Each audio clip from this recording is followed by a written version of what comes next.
Howdy, howdy, folks, and welcome back. Hope you're having a great, I don't know, spring? So, here we are, we're back. It's a garden tour Saturday, and we have some stuff going on still. And I think I took you along on that one. It was a live where I planted some more seeds. So, let's see what's going on here. In my little kind of weird kind of, I call it a breezeway, but it has two windows, so I get a lot of I get a lot of sun in here. So let's turn you around here, and you can see how the sun is direct on these right now. Now I've been taking them outside, but today, since I woke up late, and here I'm just getting laundry done, I made potato salad so I'd be ready for dinner. But I was up late editing. So I just left them inside today. They'll get some time tomorrow. But they're all doing okay. I mean, it's only been a week. But these are newer seeds, so most of them are anyway. So I kind of expect good things to be happening. So some of these have been those stubborn ones, so I don't know. And then these are just still doing lovely. They've been, one I thought kind of snapped because the wind kind of got really ferocious. This pepper's not too happy, but I don't know what's going on with that one. But everything's looking good. Everything kind of snapped back, and yeah, I'm really pleased with that. So let's check out, the routine. Time to check out the sweet potatoes. Oh, and here we go. They're all doing happy. I change the water like once a week. And I made some Vietnamese cucumbers the other day, so I pinched off some of my mint, but it's already getting the tops back. I think that was last weekend. We devoured those. Chris devoured them. I'm still trying to root these forsythia. They kind of got wind blown, and I tried to prevent that by putting the foil on there. But they're still trying to push out some roots. We'll see what happens. I have faith. At least one will make it. And that's all I need, or one or two. Well, one. All I need is one. If one makes it, then we're good. I'll have forsythia for life. Daffodils are about done. Pollen around here has been about over 2,000. And they're saying that it's going to continue on that trek for quite a while now. We are expecting a little bit of rain coming up, but we really need that. Yeah, the sugar snap peas are looking good. Lettuces are doing great. Spinach, cilantro's coming. This I'm going to let to go to seed because I think I'm out of pak choi seeds. And look, it got covered with aphids. I tried rinsing them off. But yeah, they're back with a vengeance. So it's interesting to know that pak choi and iris are aphid magnets. I don't know. Maybe I should buy it just to dissuade aphids on stuff. I don't know. The hickory starting to put out some leaves. I don't know. I wonder if these are little those are new buds, or if those are little hickories that are gonna, hazelnuts that are gonna form. Little filberts. That would be nice. Nothing going on over in these beds too much. I still have those 2 turnips. But check this out. I met the coolest guy. I hired someone to come in and till this for us, because if we didn't, it was going to be a nightmare to try and level this. I'm not sure what I'm going to do over here. Now, he had some obstacles. We had the jugs there because that's where some poles were.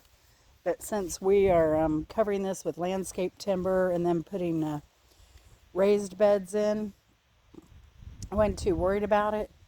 And then this is where he dug, because I do have a electrical line going to the shed. And we're going to have to do a little bit of work here. But he wasn't too worried about it. We weren't too worried about the edges, simply because we're going to level it out and put the other stuff down. But the guy was a wealth of knowledge. He came over, I think he was over here like 5 hours. 4 of that, we stood around talking. And I feel bad because he ended up in the doghouse because he missed his grandson's baseball game. So, but he was a wealth of knowledge. He lives, I don't know, about 35, 40 minutes from me maybe. And so yeah, and we talked about future plans, and he gave me some hints and tips of, what I should do over here. And so he knows I'm going to lay some landscape timber on it, and he thinks my silage thing's probably a little wonky, but it worked. We were growing stuff, we got decent stuff. But what he recommends here is, now I thought he'd want to come in here with his tractor and make short work of it. But what he's recommending is coming through here with a light till, and then us getting all the green stuff, all the matter out of here. And then once we do that, then him coming in with a deep till. And he also recommended a specific soil tester. And it's a pretty decent sized kit. He's like, don't go with that Home Depot stuff. And I could take it to the extension service for testing, but I'd have to test like several areas. I think they only do one for free. I don't know. Regardless, he referred us to this, I believe it's Lamont Testing. It's like a lab. They sell stuff to schools for, biology and experiments and stuff like that. That's their specialty. So he recommended that product. When he bought it, it was a lot cheaper. We're looking at $90, but it should last a long time so that we can amend our soil however we need to with whatever we're planting. Of course, we're gonna put the landscape, the weed barrier down here. It's heavy duty eventually. So I'm going to take his advice on this, I think. I don't know. So we won't be planting over here this year. It's going to take us some time to do this. My shoulder's still messed up. I'm hoping I can handle doing some woodworking this weekend while Chris works on leveling that area. I got to pick up a tamper from my brother-in-law tomorrow, or Chris will.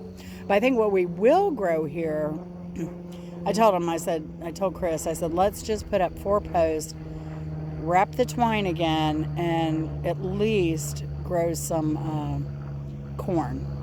Because I haven't had corn in a while, and I want corn. I want cone. So we'll see. We'll see what we end up doing. The asparagus is recovering. It's coming back, but it went quickly to fern. Ooh, I see it's either a blackberry or a strawberry down there, but I'm going to guess it's a blackberry because of the size of the leaves. So look at these blueberries. I mean, they are covered. And we were talking about, he has blueberries and stuff. And I asked him, do you do anything with them? He's like, heck no. He said, I stick them in the ground. I was like, what about pruning? Because I saw M.I. Gardner once pruning his stuff, and he did it totally wrong. But I don't prune. I don't do any of that. Neither does this guy. Now we have high acidic soil, so we don't have to amend it with anything. But yeah, they are just, this one especially. And these limbs are going to be just drooping with berries. I think this is the best producer. This was the best producer last year. And I'm going to have to see which one this is. I have several. I have Rabbit Eye, have Premier, I don't have Lemonade, but I think I have 4 or 5 varieties out here at least. And this, I don't know why this one's not doing as well, but it does have a lot of new growth on it. So I'm happy just to see a lot of new growth. And this one as well. It's loaded. Now this little low bush, I don't know what it is, but I think this is the most I've ever seen on this one. And these berries get huge. Huge, huge, huge. There's another one that's loaded. You can really see the blossoms now compared to, the last couple weeks prior. Look at that one. It's still putting out blossoms. Can you believe that? So, and I got 2 more over there. This fig is a little bit behind. That's okay. That's my best fig. It can take its time. Oh, that's weird though. The lower leaves on that one have popped out. He asked me how often I prune this. I'm like, I've pruned it once. Only once. I haven't needed to because it just gets so loaded. All right, here's the pomegranate again. Now what we do need to do is go ahead and get some fencing and get these apples protected, because those little large hooved rats called deer, they will tear these up if I don't. They've been pretty good about leaving the other ones alone, but yeah, look how low that one died off. I think that may be because they ended up eating most of it. But I'm happy to see, looks like this one did not survive. We'll see if it gets anything lower. Everything else here out of the, did we plant 1, 2, 3, 4 planted? That's pretty good. I'll take that. 3 out of 4 surviving. And those weren't much. Those were the whips from Tractor Supply. And here's the orange tree coming back very nicely. It just steamed the leaves a little bit when we had to cover it with plastic. On those days it got below 15. Now this apple, that's an Anna apple. That's already flushing out all of its leaves. And this, it's interesting. I think this fig is like the other fig. I may have to trim this one back to get any figs this year. But follow me, those figs don't do as well as this Chicago Hardy. Oh, I almost ran right into that. Now here, the white mulberry, they're starting to put out some fruit now. The red mulberry is much bigger. I read an interesting article about white mulberry, or kind of like interbreeding with the red mulberry. So any red mulberry aren't true red mulberry anymore. And it's just an interesting article. It made me contemplate whether I should take that white mulberry down. But so far I haven't seen any interbreeding. And another strange thing they said was that a lot of people don't like the white mulberry because it's too sweet. It does taste like sugar. But I personally, I mean, it is very sweet, very sugary, but I don't know. Now, we didn't get any of the white mulberry last year. I think I don't know, the birds got them before we did. Now, I gave James, the gentleman that came over here and tilled, I told him, come on back here and get him some blackberries. So he dug a couple patches out. He could have got more. I just told him, I said, save my back some work, go to the end of the blackberry run where it's all starting to encroach on my little path back here, and get your berries. And he did. But heck, he can get more every time he comes over if he wants. I can share. There are the Asian pears. They're pretty prolific this year. We'll see if any drop as the heat and rains come on this summer. But yeah, really, really, really prolific here.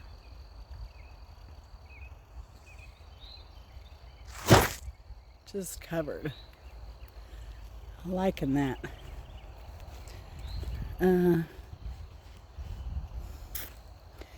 Peaches. Do we have any peaches forming? I don't see any so far.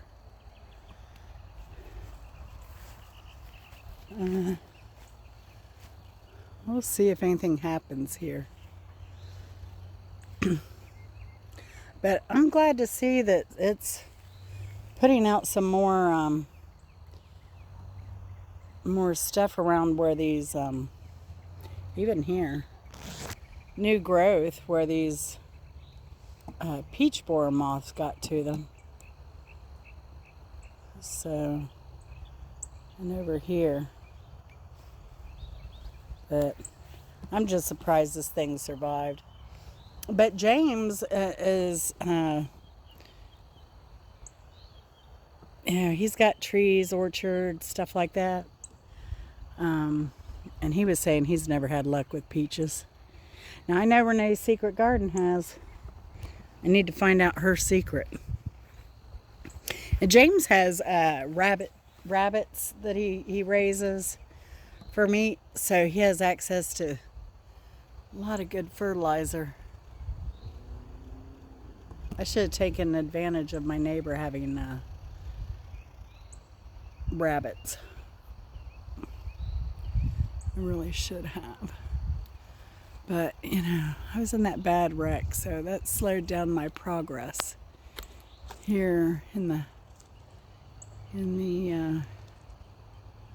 orchard and gardens. So I'm still not, it still messed me up. So it took me almost 2 years to recover from that. So I mean, my door got hit at 60 miles an hour. I was in the passenger seat, blew out the windows, I ate glass.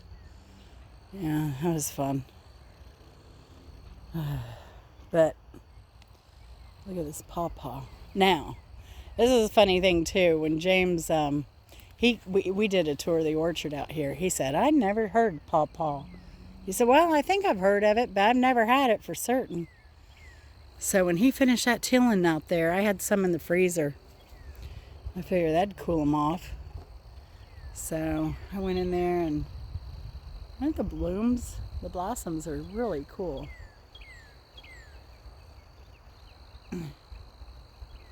So,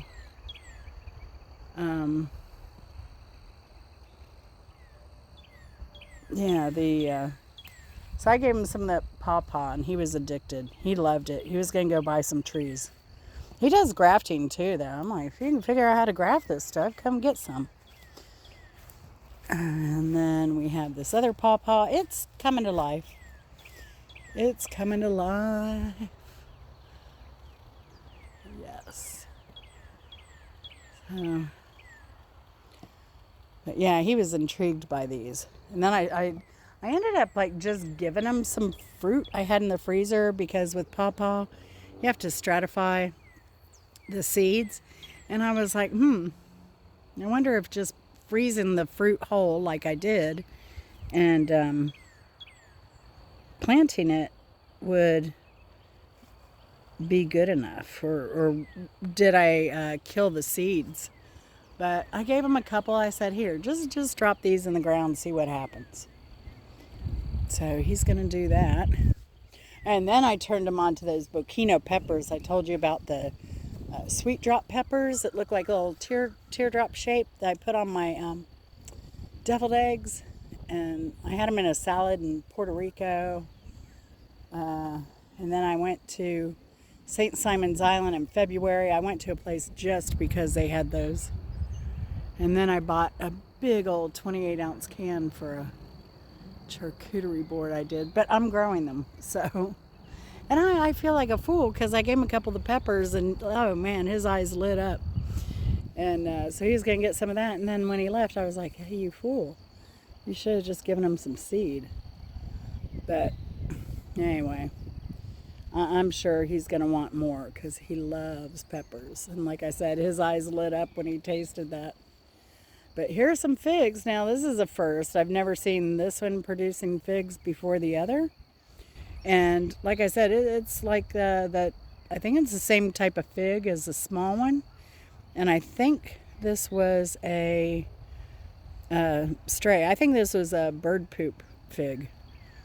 Because I don't remember planting it, but it is kind of in line with the other stuff. So maybe I did. But it certainly doesn't do as well as that Chicago Hardy. So I don't know. It's never been as sweet. The fruit's never been as big. So I don't know. Now, here we go with the peach tree over here. I need to cut a lot of this back. A lot. It is so covered. So, oh, and remember I was wondering, I'd cut these other two branches off. We've got growth. We've got growth. Yay. So that limb is saved, but I've yet to see any growth on this one that oh, there we go. There we go. We got growth. So I can cut this back quite a bit more. I'm happy for that. And then I can cut these other limbs back quite a bit. Now this one it has damage, I think, all the way down here, all the way up here from the peach borer moths. James kind of agreed with me, I think, on the not putting the... Oh, looks like we have some bark damage down there. He was kind of with me on not putting those pheromone traps on, because I was like, I'm just going to attract more, aren't I, with the pheromone trap? I want to get them out of here. So I'm wondering if I maybe put the pheromone trap somewhere else to attract them. Maybe way up there in that pine patch. Way beyond these two pine trees. If I can put them down there, maybe near the road, maybe some cars will hit them too. I don't know. But maybe if I put the pheromone traps away from the peach trees, they'll leave the peach trees alone. That I might try. I just came up with that idea. That's a far better idea. So, and now here we go with the persimmon. It's cranking. It's coming along. It is coming along. So, man, I hope we get some good persimmons this year. Now, James and I were talking about, too, when he saw my forsythia that I was trying to root, he said, you used to be in Georgia when you saw the forsythia blooming. That was the time to start planting your garden. He's like, not anymore. Not anymore. I totally agree with him. Somebody on one of the community bulletin, next door, they asked, when should I start planting my tomatoes? Can I plant them now? And somebody said, yes. Heck, we're still getting down to the 30s and 40s. They're trying to kill our tomatoes off. And I said, no, nights have to be above 50 consistently. Here's our lovely pine blossoms. They're in full bloom.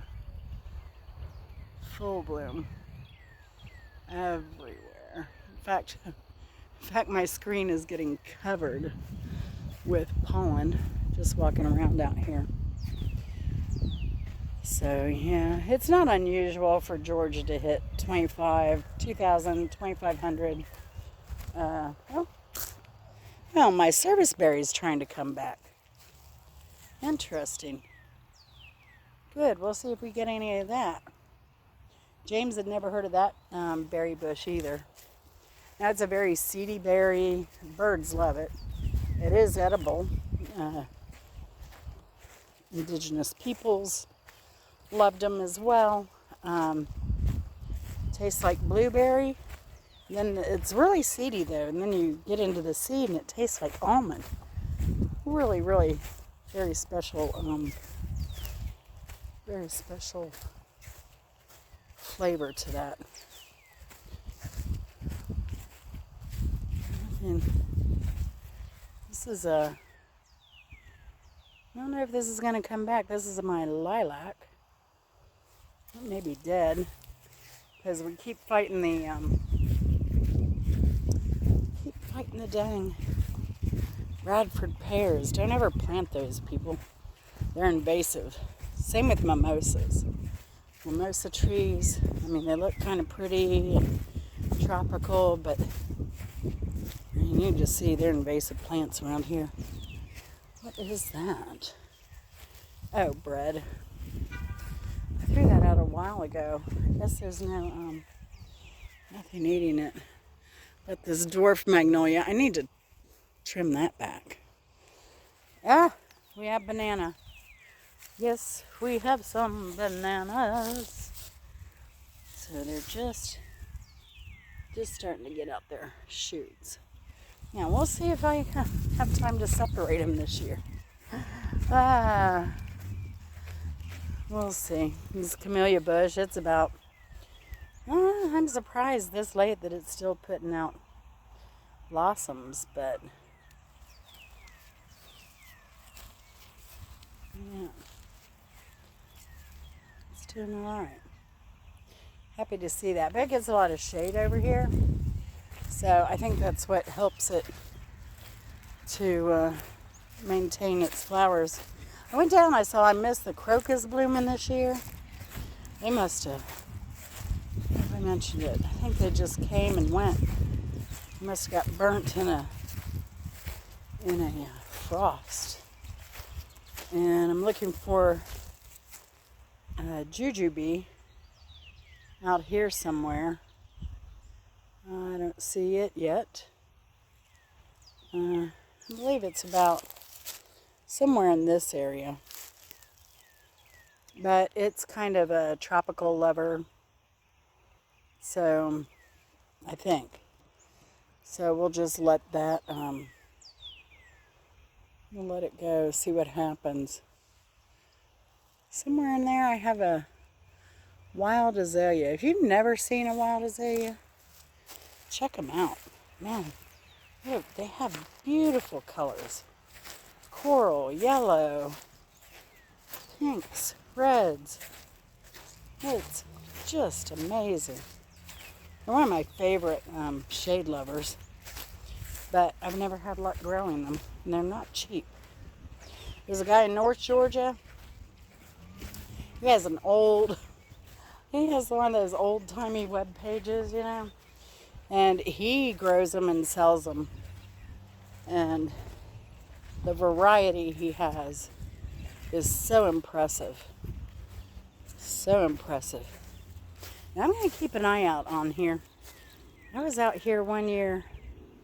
We had a lot of rain. And we had this flower come up over here.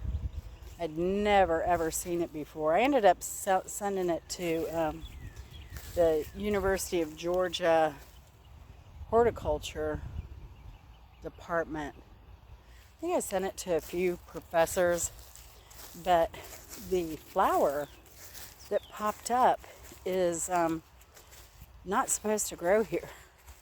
It's Uh, comes from San Francisco, Northern Cal area. It likes a very wet, humid, cooler environment. And so, I don't know if I've took a lot of trips. I've been up there quite a bit. So I don't know if I ended up tracking some back on my sandals. And then it just, came up because of all the rains and stuff in the spring.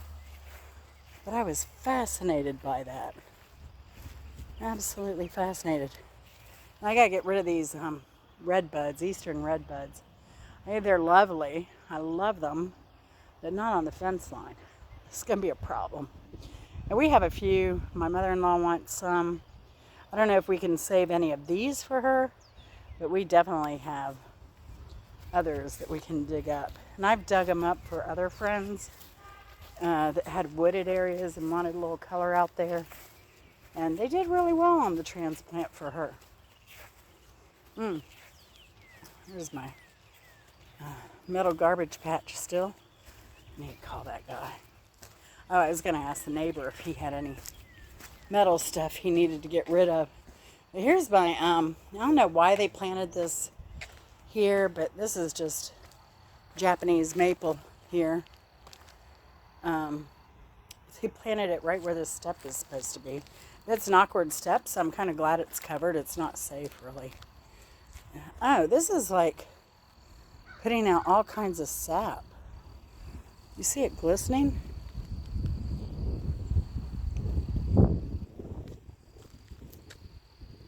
I hope the camera picks that up. I've never noticed that before. Ever, ever, ever. My mother-in-law said, oh yeah, it's all sap. It's kind of dried. My mother-in-law said she knew a guy who invested in a few, he didn't invest in the stocks or anything. He invested in a few maples. And then he just started growing them and selling them. And that ended up being his retirement. He did really well. These things are pretty expensive, is my understanding. I think the ones I've seen, they can run up into the $200, depending on their size. So, dogwoods are all in bloom. So, and I just noticed a couple of my iris are coming up. They're all in weird places. I've tried moving some, and I need to find a better place. But yeah, I thought there was a red dogwood over there, but it may have died down. Yeah, everything is green. Green, green, green. Even the water oaks are turning green up here in the front. They'll be putting out their pollen soon.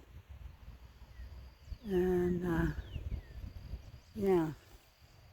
Now the this pecan tree is going to be the last to put out any leaves. So anyway, I've got to get in, cook some dinner. A hawk over there, crow complaining right there. But I gotta get in and cook some dinner. Chris is on his way home. He's been messaging me. I don't know what's going on. He normally doesn't when he's on his way home. But I don't know if he made a pit stop or what. Anyway, y'all take care. And I'll keep you updated on what we end up doing here. I watched a bunch of videos on the best way to level out an area. So it looks like we're going to have to dig some of that out, which is fine. I've got a little room in that bed over there. On that far bed. Not the one that needs repaired, that we're going to take dirt from. But on that far bed, I have room for dirt over there. So I think we're going to fill that up with dirt. I could lay out some of that silage tarp over here too. Pull that up and bring it over here because that needs to be replaced. It's all holey anyway. And then we could put a bunch of soil on there. And then I saw a guy where he basically used the same method they do for laying concrete, where they just what he did, he put in two used two rebars that were kind of short, nothing fancy, nothing big. And he put in those rebarbs, and then he wedged it gave him some room in between the rebar, but he wedged a 2x4 in there, and he would just swing that 2x4 out between those posts to level off the dirt. I was like, oh, that's brilliant. Brilliant. So, I hope to get some of that done this weekend. It's supposed to rain late Saturday. I don't know. You know, like I've said before, any project costs twice as much and takes 3 times as long. So that's probably what we'll be facing here. But we'll make some, put a dent in it. Good thing is we got our taxes not done, but we finally got them to the tax man. E-Trade was late. They didn't send a final statement till March 16th. That's always fun. But at least I knew that was going to happen. In the past, they've sent a statement out without that warning, and paid somebody to do our taxes and had to pay them again to refile the taxes. So, but I don't like finishing stuff this close to the deadline in case something comes up, something happens. But hopefully I can get those back next week from our tax person. Anyway, y'all, take it easy. Get outside, do some gardening, plant something, even if it's in a bucket, like my little sugar snap peas. They're fun. We'll come out here and eat those for dessert after dinner. Just pick them right off the vine and eat them. And you can eat the tops are edible too. So you can stir fry those tops. They're awesome. They taste like peas. Really good. Good for you as well. Full of vitamins. But y'all take care. Love y'all. And have a great weekend. Later. Potatoes.